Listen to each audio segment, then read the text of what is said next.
Estamos estudando, para quem não sabe ainda, a história da igreja, acho que a maioria sabe, e nós não conseguimos terminar completamente o terceiro período, que vai do ano 1000 ao ano 1500, porque faltou só o finalzinho, que é o fechamento da Idade Média, o ocaso da Idade Média, né? O declínio da Idade Média, o fim da Idade Média. Isso a gente não tratou. É bem rapidinho, é só para a gente dizer o que vai acontecer e por que o mundo vai mudar. Por que vai deixar de ser Idade Média, certo? Isso é interessante a gente falar, porque tem influência sim na chegada da Reforma. Deus usa até mesmo a cultura, o mundo secular ele usa para levar a sua igreja numa determinada direção. Isso nós vamos ver agora.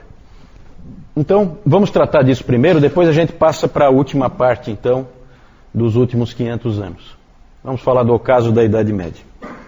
Gente, a Idade Média é uma das coisas que talvez vocês tenham percebido, e que é uma coisa única sobre a Idade Média, isso nunca aconteceu, a não ser na Idade Média, é o que se chama de síntese da Idade Média. Síntese. Tudo é unido. Na Idade Média, tudo é uma coisa só. A teologia e o conhecimento humano andam juntos. A cultura anda junto com a igreja. O governo anda junto com a igreja, que anda junto com o cristianismo. Tudo está unificado. Tudo em torno do cristianismo. Então isso é o que é chamado de síntese da Idade Média. Isso aí aconteceu só uma vez na história, só na Idade Média, e eu acho que não vai acontecer nunca mais. Essa união de tudo, certo? Claro que Deus tinha algum propósito com isso, que é difícil para a gente imaginar qual seja, mas algum propósito ele tinha. Outra coisa que também a gente percebe, que vocês já perceberam no nosso estudo, é que Deus confinou o cristianismo na Europa. O que ele queria com isso? Certo? Ele fez o cristianismo nascer lá na Palestina, e aí ele confinou o cristianismo na Europa, fez surgir os muçulmanos, vocês lembram? As cruzadas tentaram libertar os muçulmanos, foram um fracasso, e acabou então ficando confinado na Europa o cristianismo. O resto do mundo não conhece o cristianismo nesse período que a gente está estudando. Também Deus tem algum propósito com isso, e lá Deus vai fazer coisas impressionantes, como a gente vai ver hoje. E uma coisa muito interessante ocorre para que haja o fim da Idade Média e a quebra da síntese. É a chegada do Renascimento. Renascimento ou Renascença. Por que Renascimento? Porque as pessoas daquela época, no final do século, lá pelo século XIV, XV, as pessoas começaram a perceber que o ser humano tinha perdido alguma coisa. Que na antiguidade havia muita coisa boa que se perdeu durante a Idade Média. E que havia a necessidade de voltar àqueles tempos gloriosos, de pelo menos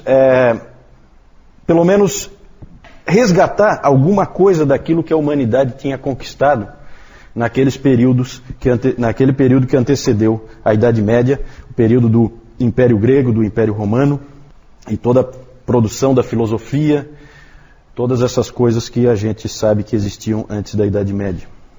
Com o Renascimento começa-se a prestar mais atenção no homem. Sempre quando se fala em Renascimento, pensem em uma atenção ao homem, ao ser humano. Durante a Idade Média o ser humano ficou muito esquecido. A teologia ficou tão forte que só se falava em Deus e se esquecia o homem. E a intenção de Deus não é essa. A intenção de Deus é que Ele e o homem tenham comunhão.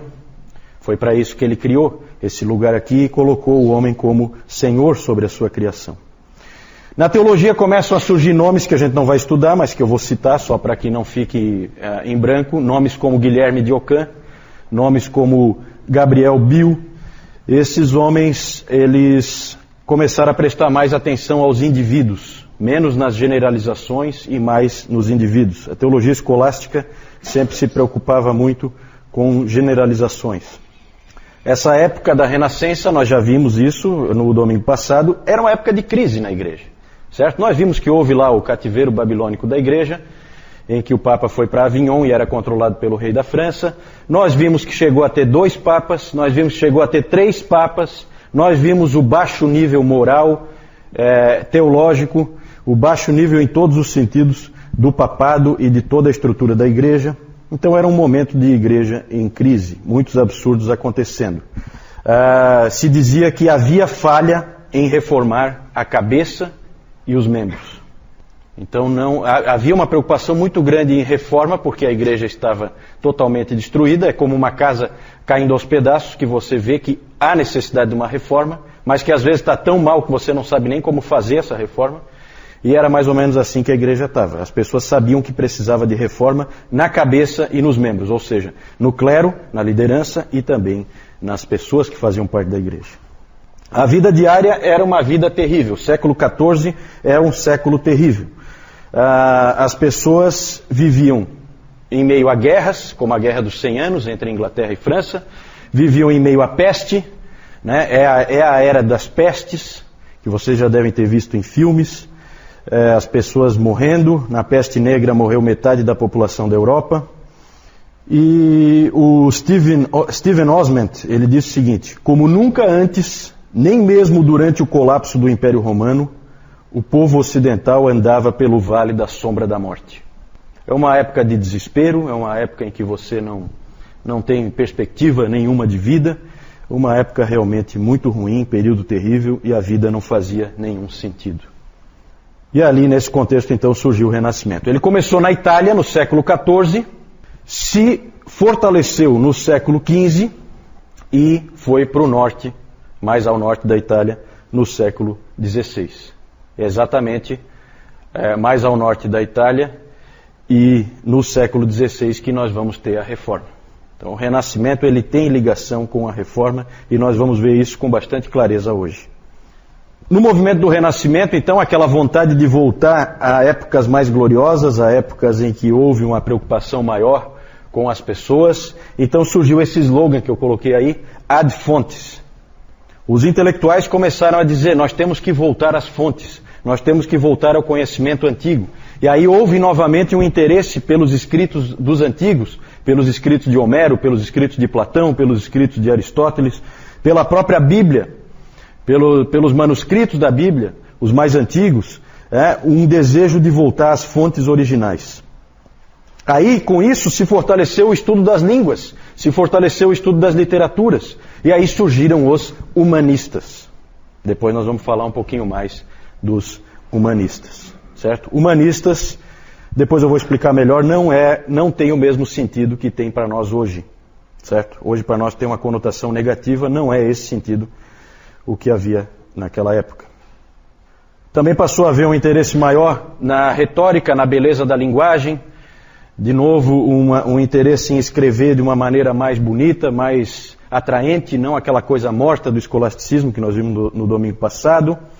E, claro que isso vai ter um impacto na teologia também, porque as pessoas começam a escrever diferente, e os reformadores escrevem diferente dos teólogos escolásticos. Mudam também as artes, muda a arquitetura, o homem volta a ter valor, então começam a surgir construções, né, Adriana?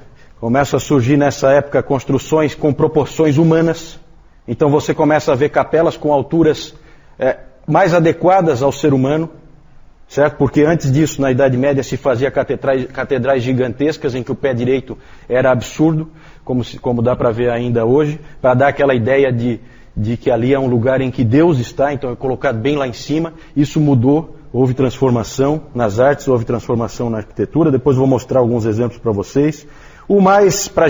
O exemplo melhor para a gente fixar é a estátua de Davi do Michelangelo.